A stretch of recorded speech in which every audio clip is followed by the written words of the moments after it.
Good morning friends. आप हमको देख रहे हैं कि बायोलॉजी का टीचर हिंदी में क्या कर रहा है। ये आपके मन में पहला क्वेश्चन आता होगा कि ये जो सर हैं हमेशा बायोलॉजी का बनाते हैं, यार हिंदी क्या कर रहे हैं। अरे नॉलेज है, नॉलेज कहीं से भी नहीं ले लो, नॉलेज नॉलेज हुआ। अब क्या हम लोग देखने वाले हैं, हिंदी में कुछ ऐसे कवि के बारे में दिए गए हैं जो 1 मार्क्स के लिए एग्जाम पूछते हैं, और 2021 में अभी 50% ऑब्जेक्टिव आने वाले हैं इस, जिसमें कि कवि के बारे में पूछते हैं, उनकी पढ़ाई कहाँ से हुई, उनका जन्म कहाँ से हुआ, वो कब हपक गए यानी मर गए, उनका निधन कब हो गया, उनके गुरु क्या नाम था, वगैरह वगैरह। ठीक है, वही हम लोग देखने वाले हैं हिंदी में। तो वीडियो देखिएगा पूरा, बहुत ही इंपॉर्टेंट टॉपिक है। स्टार्ट करते हैं। पहला हम लोग का टॉपिक है सूरदास के पद। ठीक, सूरदास एक बहुत ही महंगे कवि हैं, जो इंडियन मतलब जो हिंदी का जो रचनाएँ हैं उसमें बहुत सूरदास अपना बहुत अच्छा छवि छोड़े हैं। तो इनका क्या है, सूरदास के पद, कहानी हम नहीं बोलेंगे, उसमें जो कविता नहीं बोलेंगे, उसे बोलते हैं उसके बारे में। उनका जन्म हुआ सन 1478 मथुरा के निकट रेणुका क्षेत्र में हुआ। ठीक, आगे देखते हैं इनका निधन सन 1583 में हुआ। ठीक, अब इस सूरदास का हो गया। आप चाहे तो इस कॉपी लेके इसको लिख सकते हैं। अब हम लोग आते हैं नीचे तुलसीदास। ये एक ऐसे कवि हैं जिनका जो हिस्ट्री है ना, बायोलॉजी कुछ अजीब ढंग का है। हम आपको बाद में लास्ट बताएंगे इनके बारे में, थोड़ा मतलब इंटरेस्टिंग कैरेक्टर हैं। तो क्या तुलसीदास जो लिखे हैं कहानी मतलब कविता संग्रह, कहता राम लक्ष्मण परशुराम संवाद। तुलसीदास का जन्म हुआ उत्तर प्रदेश के वाधा जिले की राजापुर गांव, बहुत डीप जा रहे हैं हम लोग, सन 1532 में हुआ। ठीक है ना। अब हम लोग आगे बढ़ते हैं। इनके गुरु का नाम क्या था। हमारे बुक में गुरु थे वो गुरु कृपा थे, लेकिन इनका पूरा नाम था गुरु कृपाचार्य। और आप लोग हम यहाँ लिखना भूल गए, आप वहाँ जब नोट्स बना रहे हैं वहाँ लिख लीजिए, इनका नाम था गुरु कृपाचार्य। ठीक, से उन्होंने राम भक्ति प्राप्त की। जो राम भक्ति है ना, राम जी के भक्त में हुए थे कौन, तुलसीदास। ठीक है ना। तो ये जो तुलसीदास हुए, ठीक है ना, ये जो क्या हुए कि भक्ति रस, मतलब आप लोग खड़े, ठीक है, वो भक्ति रस थे। तुलसीदास भक्ति रस के कवि थे। ठीक है, यहाँ तक हो गया। वो क्या किए, गुरु कृपा चार्य से राम भक्ति की मतलब नॉलेज लिए। और उनकी रचनाएं मतलब ये और क्या क्या लिखे, मतलब जो राम लक्ष्मण संवाद हुआ उनके अलावा और क्या क्या लिखे। तो क्या हुआ, वो लिखे गीतावली, फेमस पोएट है। दोहावली, ये भी बहुत फेमस है। रामचरितमानस, रामचरितमानस, राम जी की पूरी गाथाएं, पूरी हिस्ट्री, बायोलॉजी, ज्योग्राफी सब इसमें है। आप लोग समझ रहे होंगे। और कवितावली, कृष्ण की वली, और एक ये सब हो गया। और एक है विनय खत्रिका। ये इंपॉर्टेंट, ये थोड़ा अलग है। जो विनय खत्रिका है ना, वो गे लैंग्वेज में लिखा गया। एक गे लैंग्वेज होता है, उसमें तुलसीदास ने विनय खत्रिका एक बहुत फेमस मतलब कविता है, उसको गे लैंग्वेज में लिखा। हमको भी नहीं पता ये गे लैंग्वेज क्या होती है, सिर्फ बुक में है गे लैंग्वेज लिखा। उनका निधन 1623 में सन 1623 में हुई, और काशी में इनका देवासन हुआ, मतलब काशी में इनकी जो है अस्थियाँ विसर्जित कर दी गई। आप चाहे तो ये लिख लो, 1 मिनट के लिए हम हट जाते हैं, वीडियो पॉज करो और लिख लो। अब हम लोग यहाँ पर आते हैं। हाँ, तो अब हम लोग आते हैं ऋतुराज, बहुत ही इंटरेस्टिंग कैरेक्टर। ये जो सूरदास हैं, तुलसीदास हैं, ऋतुराज हैं, ये लोग बहुत ही फेमस, एकदम बहुत ही मजे, मतलब बुद्धिमान कवि थे। इनके जो कविता पढ़ोगे ना, कविता ही सही लगेगा कि नहीं ये कोई बहुत बुद्धिमान व्यक्ति लिखा है। तो क्या वो ऋतुराज थे, वो कन्यादान एक हमारे बुक में मतलब पोएट मतलब कविता है, उनके ये कवि हैं। तो उनका जन्म देख लेते हैं। उनका जन्म सन 1940 में भरतपुर में हुआ। ठीक है ना, कहाँ हुआ, सन 1940 में भरतपुर में हुआ। कॉपी में लिखते जाओ जैसे जैसे बोल रहे हैं। उनकी पढ़ाई राजस्थान विश्वविद्यालय में हुई, और उनकी पढ़ाई कहाँ हुई, राजस्थान विश्वविद्यालय में। और जयपुर से उन्होंने अंग्रेजी में MA किया। वाह, मतलब अंग्रेजी में MA किया, कहानी लिखे हिंदी में, बहुत ही इंटेलिजेंट। और इनका कविता संग्रह क्या है, एक मरण धर्मा, एक बहुत ही अच्छा कविता है। और पुल पर पानी, बहुत अच्छा पोइट है, हम भी इसको पढ़े हैं, बहुत इंटरेस्टिंग है, आप जाकर पढ़िए। और सूरत निरत और लीला मुखारविद, लीला मुखारविद, ठीक है ना। आगे बढ़ते हैं। पुरस्कार, इतने अच्छे कवि हैं भाई, पुरस्कार तो देना बनता है। हाँ, इतने अच्छे अच्छे कवि हैं, उनको पुरस्कार देना बनता है। चलो क्या किया पुरस्कार? सोमदत्त हरिमल सम्मान, ये बहुत अच्छा सम्मान होता है जब भी कोई पोइट दिया जाता है। और मीरा पुरस्कार, ये बहुत फेमस है पुरस्कार, क्योंकि हम लोग जानते हैं। और पहल सम्मान, ये 3 पुरस्कार मैंने पुरस्कार हैं किसके? ठितुराज जो कन्यादान लिखे। एग्जाम पूछ सकता है ठितुराज के द्वारा लिखी गई कविता में उन्होंने कौन कौन से पुरस्कार जीते अपने लाइफ, मतलब अपने पूरे ज़िंदगी, मतलब अपने पूरा लाइफ में एक 3 पुरस्कार थे, जैसे सोमदत्त हरिमल सम्मान, मीरा पुरस्कार और पहल सम्मान। और कई और पुरस्कार मिले होंगे जो हमारे बुक में नहीं दिए हैं, उनमें से कुछ 3 इम्पोर्टेंट पुरस्कार उनके बारे में यहाँ पर जिक्र किया गया है। तो आगे बढ़ते हैं। ये 3 वो आप देख रहे हैं, ये है कविता संग्रह, ठीक है ना। अब यहाँ पर आप देख रहे हैं ये कहानी संग्रह है, एक और है कविता संग्रह, वो अभी हम बताएंगे। तो ये क्या है कहानी संग्रह? इस कहानी के लेखक कौन है? स्वयं प्रकाश जी। सॉरी हम लिखना भूल गए थे, श्री सब में लिख देते हैं। ये बहुत अच्छे अच्छे कवि थे, इनको सम्मान देना बनता है, ठीक है ना। श्री स्वयं प्रकाश, ठीक, श्री स्वयं प्रकाश जी। अब क्या हुआ, ये जो लिखे ना, जो नेताजी का चश्मा, ये बहुत ही फेमस स्टोरी है। ये स्टोरी है हम 6 में भी पढ़े, इसको हम 8 में भी पढ़े और इसको हम 10th में भी पढ़ रहे हैं, ठीक है ना। ये बहुत ही अच्छा, मतलब इससे क्वेश्चन हर साल आते हैं, कोई चैप्टर से आए ना, या हिंदी के इस चैप्टर से क्वेश्चन अवश्य आते हैं, ठीक है। ये बहुत ही इंटरेस्टिंग स्टोरी है, स्टोरी के बारे में नहीं बताएंगे, आप आप लोग जाकर पढ़ लीजिए। अब लोग यहाँ पर हम लोग क्या देख रहे हैं, ये पोइट का सीरीज है, पोइट सीरीज ऑफ हिंदी। तो क्या है, इनका नाम क्या है? स्वयं प्रकाश नेताजी का चश्मा। जन्म सन 1945 इंदौर के मध्य प्रदेश में हुआ। इनका कहानी संग्रह कौन है? सूरज कब निकलेगा, बहुत ही फेमस स्टोरी।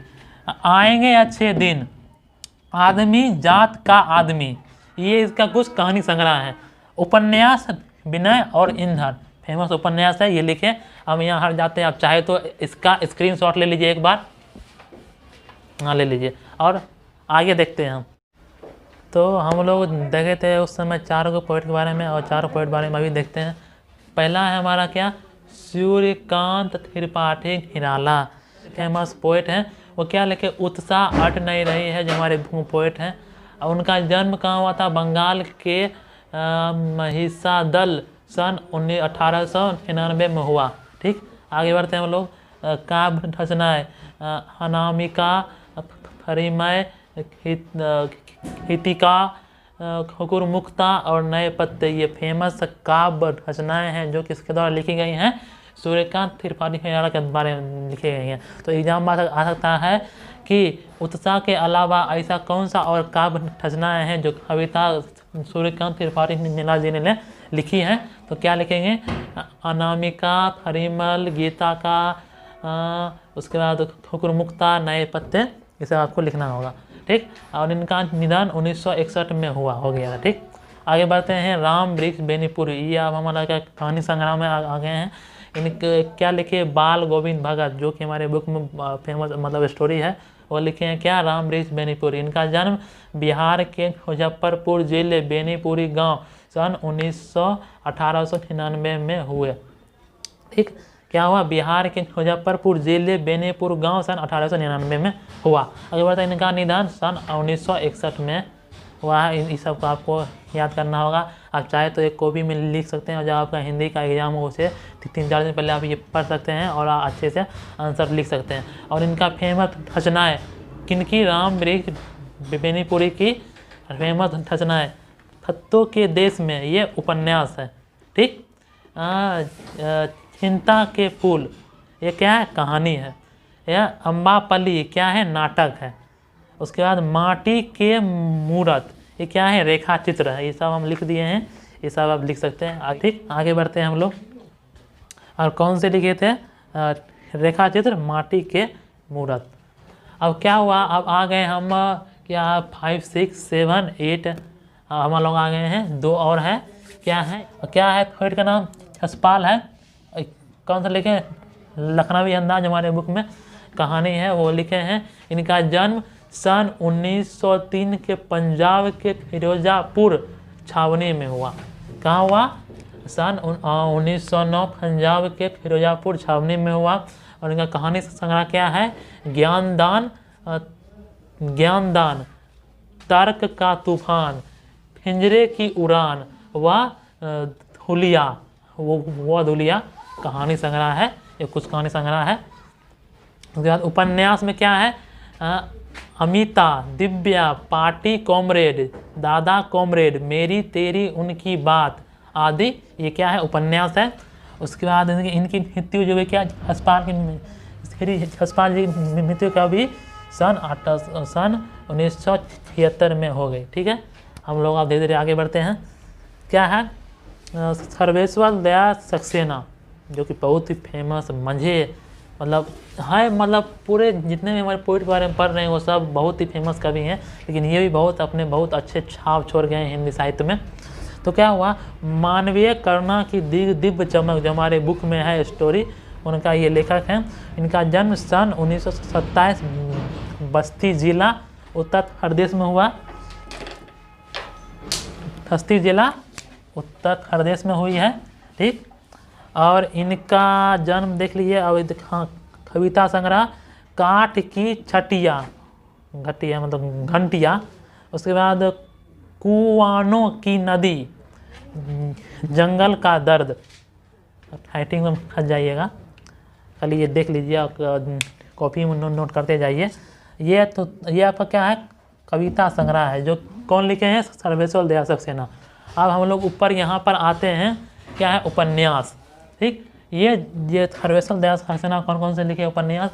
पागल कुत्ता का मसीहा उपन्यास है, और सोया हुआ जल, ये 2 उपन्यास है। और बहुत सारे आपको उपन्यास लिखे होंगे, और बहुत सारे कहानी लिखे होंगे, और बहुत सारे कविता भी लिखे होंगे, लेकिन हमारे बुक में जो दिया उसी बारे में हम जानते हैं। चलो, और उसके बारे में क्या है कि कहानी संग्रह क्या है? लड़ाई, सिर्फ एक है हमारे बुक में दिया गया है। उसके बाद क्या है? नाटक बकरी। ठीक, ये नाटक है। और बाल साहित्य कि कौन है? भौ भौ खौ खौ ठीक है, थोड़ा अजीब वर्ड है। उसके बाद क्या है? फतूता का जूता, फतूता ये का है, फतूता का जूता। और लाख की नात, ये क्या है? बाल साहित्य, जो वो बालपन में लिखे होंगे। ठीक है, उनका निधन सन 1883 में हो गया था। तो आप यहाँ हट जाते हैं, आप चाहे तो इसका स्क्रीनशॉट एक ले सकते हैं, और चाहे तो कॉपी में नोट कर सकते हैं। तो गाइज, हमें अभी देखा कि 8 को मतलब 4 पोएट और 4 कहानी के बारे में, दोनों लेखक कौन थे, इनका जन्म कब हुआ था, ये कौन से रचनाएँ लिखे थे, कहानी कौन से लिखे थे, और सब हम देख लिए थे। तो ठीक है, वीडियो को लाइक कीजिए, कमेंट कीजिए। जो भी आपके दोस्त हैं क्लास 10th में हैं, वो उनको वीडियो शेयर कीजिए। ये क्या हिंदी के जितने भी कहानी हैं उनके लेखक के बारे में दिया गया है। हाँ, अब तो हम लोग देखने वाले हैं कृतिका के 3 गो पोइट के बारे में, 3 पोइट के बारे में। हमने क्षितिज के 8 पोइट के बारे में देखा, और हम लोग अभी देखने वाले हैं कृतिका के 3 गो पोइट के बारे में। तो चल गुरु हो जा शुरू। ठीक है, ऐसा करते हैं।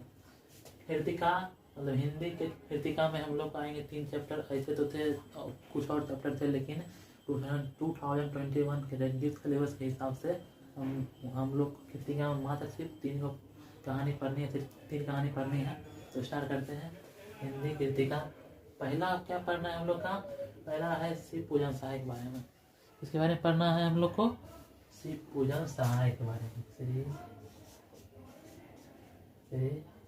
शिव पूजन सहाय जी के बारे में, शिव पूजन सहाय जी के बारे में पढ़ने हैं। इन्होंने कौन सी कहानी लिखी है? मतलब माता का आंचल, और वेरी ग्रेट स्टोरी। आगे बढ़ते हैं। इनका जन्म कब हुआ था?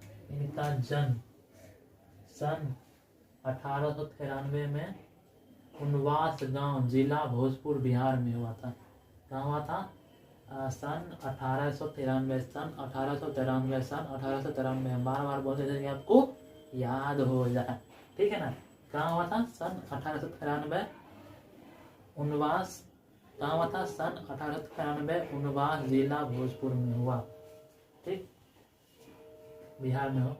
इनका बचपन का नाम क्या है? भोलानाथ, ठीक। इनका श्री पूजन सहाय जी का बचपन का नाम क्या था? भोलानाथ। अब देखिए यहाँ कुछ इंटरेस्टिंग पॉइंट है, देखिए जागरण हो गया, हिमालय हो गया, माधुरी बालक आदि के प्रतिनिष्ठ पत्रिकाओं का संपादक किया। क्या किया? जागरण, हिमालय, माधुरी बालक आदि प्रतिनिष्ठ पत्रिकाओं का संपादन किया। मतलब जितने भी यहाँ देख रहे हैं ना, ये एक न्यूज़पेपर के नाम है। क्या होता है कि श्री पूजन सहाय जी उस समय में इस न्यूज़पेपर के कभी कभी एडिटिंग भी करते थे और कभी कभी इनके मतलब ये ना आता है कि रिपोर्टर के तौर पे काम करना, जैसे कि ये कहीं घटना हो गया वहाँ पर गए कि आपको इस घटना के बारे में क्या मालूम है, रिपोर्टर के जैसे काम किए और उस न्यूज़पेपर के एडिटिंग भी करते थे कि कौन से न्यूज़ कहाँ देना है, कौन सी पिक्चर कहाँ छपाएगा न्यूज़पेपर में, ऐसा सा काम कौन करते थे? श्री पूजन सहाय जी, ठीक। इनकी मृत्यु कब हुई? सन 1963 में।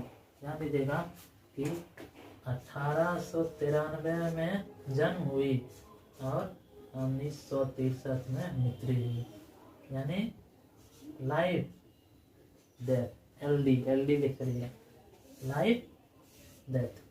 तो ये तब तो कुछ हो गया। क्या हुआ? 1893 जन्म, 1963 डेथ। चलिए आगे बढ़ते हैं। तो क्या हुई 1963 में।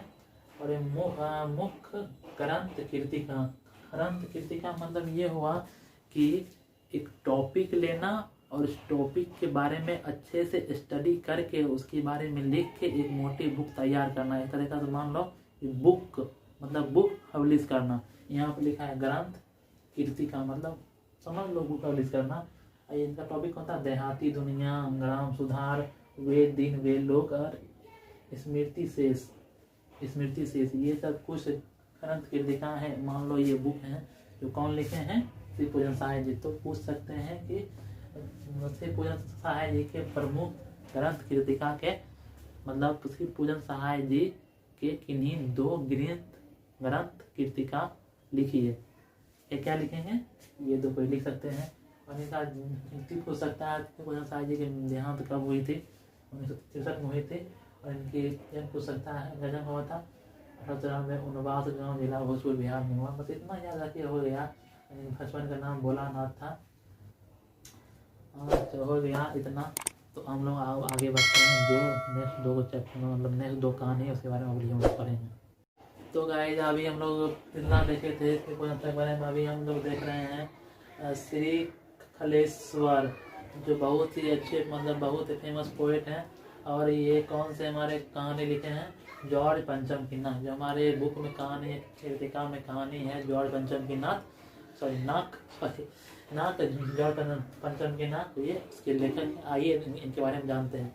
चलो गुरु हो जा शुरू। तो इनका जन्म कब हुआ? इनका जन्म सन 1932 मैनीपुरी उत्तर प्रदेश में हुआ था, ठीक। इनका जन्म कब हुआ था? सन 1932 मैनीपुरी उत्तर प्रदेश में हुई, ठीक है ना। तो ये पढ़ाई कहाँ से की? पढ़ाई इलाहाबाद विश्वविद्यालय से की है और वहाँ जाकर MA किए।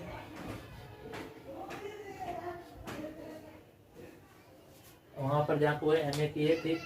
अब एक बात फर्क कर, जितने पोएट है वो इंग्लिश में MA किए, लेकिन वो इनके हिंदी साहित्य के पोएट बन गए, ग्रेट अचीवमेंट।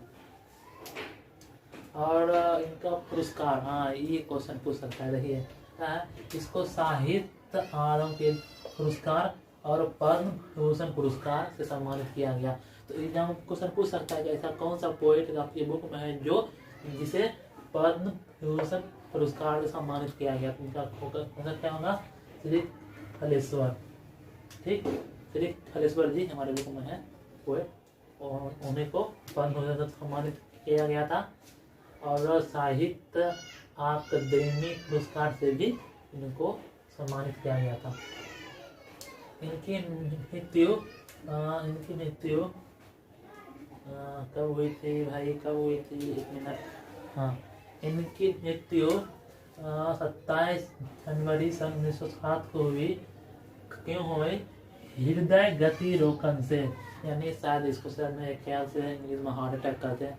हार्ट अटैक के कारण 27 जनवरी सन 1907 में इनका देहांत हो गया, दुर्भाग्यवश। और आगे बढ़ते हैं। इनकी रचनाएं, ये कौन कौन सी रचनाएं लिखे हैं? तो ये लिखे हैं राजा हिरव सिया, खाई हुई हिसाएं, तो खोई हिसाएं और खोई हिसाएं और 16 छतों वाला घर और जिंदा मुर्दे। फिर से देखते हैं एक बार। राजा हिरव सिया, खोई हुई दिशाएं, 16 छतों वाला घर और जिंदा मुर्दे। हमारे साथ बोलिए फिर से। राजा हिरव सिया, खोई हुई दिशाएं, 16 छतों वाला घर और जिंदा मुर्दे। ये क्या रचनाएं हैं किनकी? श्री कमलेश्वर जी की। और कहानी संग्रह कौन है? हमारे साथ लिखिए। वही बात, आगामी अतीत, डाक बंगाल, काली आंधी। ये क्या है? इनकी कहानी संग्रह है। और इनके उपन्यास क्या है? कितने पाकिस्तान। ये थोड़ा इंटरेस्टिंग उपन्यास है, आप लोग पढ़िएगा, इंटरेस्टिंग है। कितने पाकिस्तान। तो ये सब किसके बारे में? श्री कमलेश्वर जी के बारे में, जो जॉर्ज पंचम नाम के पोएट हैं। उनका जन्म सन 1932 में को उत्तर प्रदेश में हुआ। पढ़ाई इलाहाबाद विद्यालय से एमए की, पुरस्कार, साहित्य अकादमी पुरस्कार और पद्म भूषण। ये वेरी वेरी इंपॉर्टेंट है, वेरी इंपॉर्टेंट पद्म भूषण। इनकी मृत्यु 27 जनवरी सन 1907 को हार्ट अटैक से हृदय गति रोकन से हुई। उनकी रचनाएं राधा ने रसिया, कोई रास्ते, 16 छतों वाला घर, जिंदा मुर्दे, कहानी संग्रह, वही बात, आगनी, अतीत डाक बंगाल, काली घाटी और फेमस उपन्यास कितने पाकिस्तान। तो अब हम लोग नेक्स्ट देखने वाले हैं साना साना हाथ जोड़। तो चलिए, इतने लंबे सफ़र के बाद आज हम लोग सफ़र के अंतिम छोर पर पहुँच गए हैं। जैसे कौन है? मधु कांकरिया जी, जो हमारे बुक में लिखी है। कौन से, मतलब वो एक सिक्किम की तरफ गए थे घूमने के लिए। वहाँ जो उन्होंने अनुभव प्राप्त की, उनको एक डायरी में लिखा। और डायरी से कुछ इम्पोर्टेंट चीज़ हमारे बुक में देकर एक कहानी के रूप में हमारे बुक में प्रस्तुत किया गया है। तो कहानी का नाम क्या है? साना साना हाथ जोड़, यानी भगवान आपको तहे दिल से नमस्कार। ठीक है, आगे बढ़ते हैं। आगे इनका जो जन्म था, इनका जन्म सन 1957 में कोलकाता में हुआ। ठीक है, मधु कांकरिया जी के। और उसके बाद इनकी पढ़ाई कोलकाता विश्वविद्यालय से हुई, कोलकाता की तरफ से। और अर्थशास्त्र यानी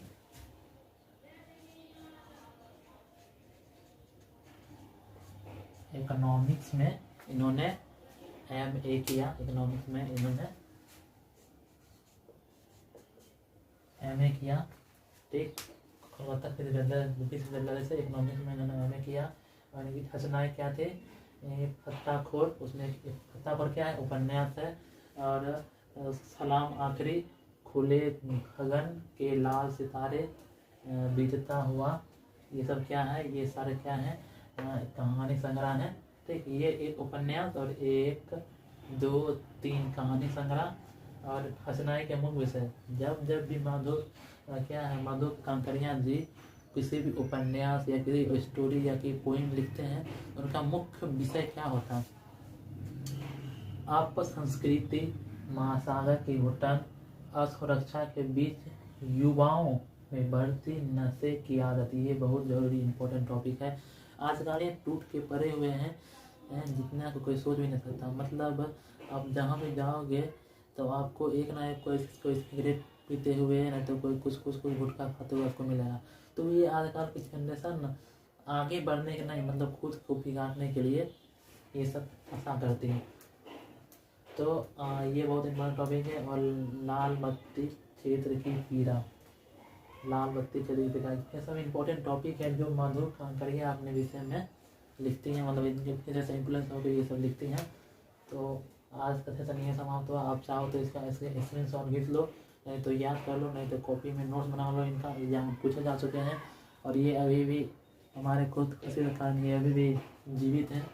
तो एग्जाम में क्वेश्चन इससे क्या सकता है, इनका जन्म कहाँ हुआ, उनकी पढ़ाई कहाँ से हुई और इनकी फंसना ये तो नहीं पूछते हैं, लेकिन पूछ सकते हैं। इनका अगर याद करना होगा तो सिर्फ ये 3 दिन याद कर सकते हैं, आपको मार्क्स मिल जाएगा। अच्छे से याद कर लीजिएगा। और आज का टॉपिक हमारा यहीं समाप्त होता है। तो कमेंट लाइक सब्सक्राइब कीजिए, तो कमेंट कीजिए, लाइक कीजिए, सब्सक्राइब कीजिए। और भाई ये बहुत इंपॉर्टेंट टॉपिक है, हिंदी में पूछ सकता है, क्योंकि इस बार सिलेबस रिड्यूस हो चुका है।